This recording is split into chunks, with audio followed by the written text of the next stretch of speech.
You ever feel guilty for taking a break? Like you feel like you should be doing something every minute? Well, here's the truth. Rest isn't laziness. It's how your body and brain recharge so you can actually show up better for the things that are more important.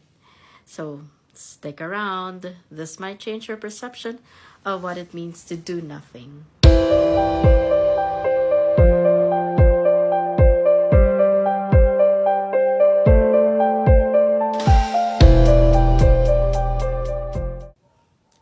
Hi everyone, welcome to the third episode of Self-Care with me, Marie Crisostomo, where we get a better understanding of what it is to take a break. Taking a break has become one of my non-negotiables. Outside of my work, my sleep, my rest, and whatever I do during my me time, like reading, writing, scrolling, or doing nothing, is key to my overall well-being. So today, let me share some aspects of what it really is to take a break, because doing nothing isn't laziness.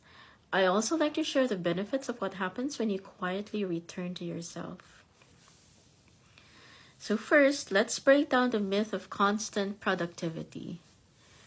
You know, modern work culture has long glorified the grind, especially for Gen X and those before us. We were taught that the more you move, the more you produce, the more valuable you were. But here's the catch. All that effort didn't always translate to value, or better pay, or even better balance, life balance, that is. And look, I'm not here to decode the Gen X work ethic because it's wired deep within us. But I'll tell you what I've learned from the younger generations. Efficiency isn't laziness, it's the art of working smart, of putting in less effort yet still producing the same results. It's knowing when to pause, when to automate, and when to rest without guilt. And what I love about being an open-minded Gen X is that I can bridge two worlds, honoring the values that shaped us while learning from the efficiency of today's mindset. Because in a world that never stops asking for more, the real strength is knowing how to work smarter, not just harder. So our millennials born in 1981 onwards were the bridge to the, let's say, the pre-digital and digital world. They were the generation to get hooked to screens, and this makes our minds numb to the endless notifications, browser tabs, and doom scrolling, which tricks us into thinking we're being productive. But don't get me wrong, I love my scroll time too. But like all other things, this has to be done in moderation. Too much of it, it gets our mind addicted to dopamine-like substance with all the exciting things we see online. Which takes us to what vigilance decrement means. There's this fascinating study from the University of Illinois by Atsunori Ariga and Alejandra Lieras. They explored something called vigilance decrement. Sounds fancy, right? But here's what it really means. When you do the same thing, when you do the same task rather, over and over, something that demands constant focus, your performance slowly dips. You start making more mistakes, reacting slower, and missing details. Think of it like running on autopilot. You know, those moments when you've done a task so many times that your hands just know what to do. Copy paste, copy paste, copy paste. It's like your brain checks out while your body keeps going. Pure muscle memory. But here's a catch. When you're in that autopilot mode, you stop noticing what's new or different. You miss the subtle cues, the small changes which may actually matter, and that's where the cracks start to show. So let me ask you and be honest with yourself. When was the last time you took a real break? Not a check another app kind of break, but one where you actually stepped away and recharged. Because what happens when you don't pause? You know that feeling when your brain feels foggy, like you're looking through a smudged lens? That's not just being tired, that's mental fatigue creeping in. It shows up quietly at first, like when you reread the same line 3 times, or forget why you opened the tab, or you're zoning out during meetings. Then it builds. You start snapping at small things, getting easily irritated, or feeling like every task takes twice as much effort. And for a lot of us, especially those glued to screens all day, this isn't just being stressed. It's a digital burnout. It's work burnout. This is what happens when your brain's been processing too much input without a proper pause. Even creativity takes a hit. Ideas that used to flow now feel sluggish, like they're moving through mud. So if your focus blurs, your patience thins, and your spark feels dim, that's your mind's way of saying, I'm still here, but I need a break. So do so. Rest. Know this.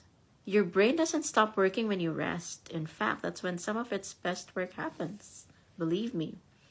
You know, when you pause, that behind the scenes system in your brain switches on.